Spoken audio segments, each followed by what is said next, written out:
Welcome to SF Live. I'm your host, Christina Marie Flores. Have we got a treat for you tonight? I have the wonderful character, the former supervisor for District 1. Please help me welcome Jake McGoldrick. Christina Marie, thanks for having me here this evening. How are you doing, Jake? I'm doing real well, The word former with a capital F now is my new title. Very good. Former supervisor, yes. And should I say bonjour? Bonjour, ça va bien, oui. Alors, Très bien. Ça va, très bien. Très bien. Oui. Born in Philadelphia. Yeah, Philly. What brought you out here from Philly? Opportunity. Everybody talked about California as being the land of opportunity. So my wife and I, we had our firstborn, and we decided there was no sense in sacrificing him anywhere else. Bring him here and see if we could find the land of brotherly and sisterly love coming from the city of brotherly love, Philadelphia. What was the city like then when you came? I mean, how is it different than it is now? Well, the working class, the blue-collar workers, you don't even hear the phrase blue-collar workers much anymore. You know, the working class folks were still here to some extent, although it was a transformation that was going on. In fact, Chester Hartman wrote a book called The Transformation of San Francisco, which very much, describes that movement through the development of downtown, what people were calling some years ago the Manhattanization of downtown, into an insurance and banking kind of town. Insurance companies, banks, financial services kind of white-collar town, which is what happened. That's what San Francisco became. One of the battles that has been, unending has been the battle to try to keep economic diversity here. And one of the benefits of that is for quite a while, in this economic downturn, recession as they're calling it, we were somewhat insulated. We finally got hit, but we still had some light industry. Any heavy manufacturing, was going a long while ago. Mainly that got outsourced around the world and sent to countries where there was cheap labor available. Right. So as our unions, were demanding decent wages and decent benefits and decent working conditions, the jobs got shifted out to places where you don't have that. Bayview, Hunters Point, all those areas that had. My grandfather was born here. South of Market, going down. Yeah. Did the same thing. Worked in the shipyards. Worked on the bridges. And seeing those jobs just dry up.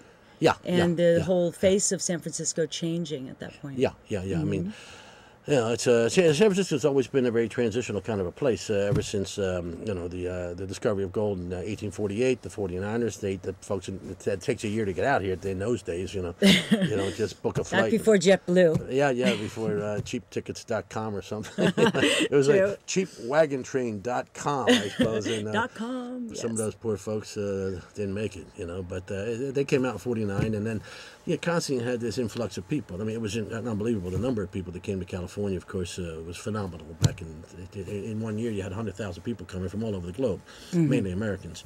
That would be like 10 million people arriving today, in a please 6 or 8 month period, just boom, it's statewide. So at any rate, that's San Francisco's always been that way. I mean, the whole push.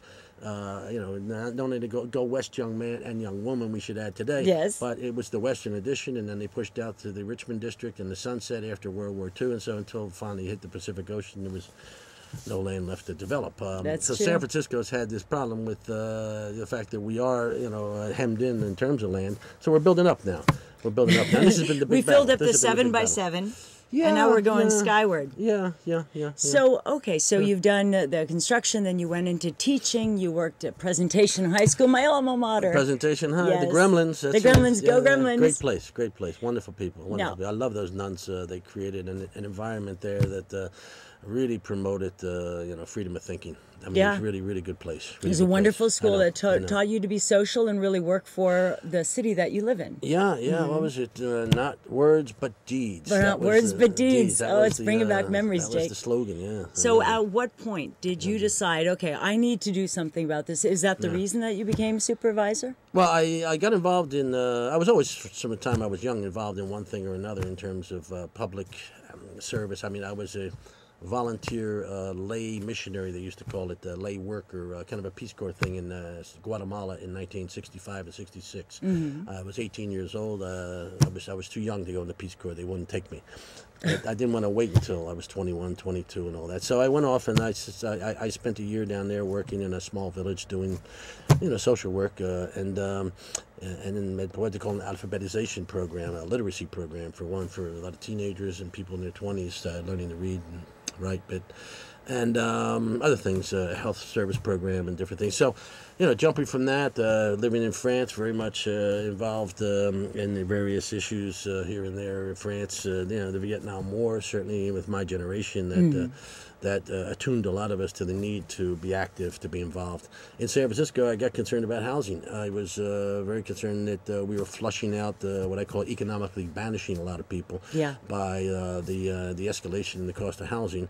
San Francisco, I'd say, always very much a city with a lot of transitional people coming in and out. 70% are tenants. Yeah. And I saw an awful lot of evictions going on, and I didn't think it was healthy for the city. We were basically, becoming a city that was, pushing out the working class and pushing out the lower income people. The very, very poor have nowhere to go, so they stay in cities. The very rich, can go anywhere. And there's a strange amorphous term. I know Studs Terkel always found it rather undefined. This word middle. What's that mean? Middle class. Yes. What's that mean? And it's quickly disappearing. Well, and what does it mean? He said, it doesn't tell you anything about what people do and what their aspirations are, where they come from. So I prefer the term working class, like Studs Terkel, because it tells you these are folks who are working hard and yet not necessarily getting enough to survive. And while we were a strong union town, again, a lot of those jobs going out of town, and then a lot of folks coming in, knocking out other folks in terms of being able to pay more for rents.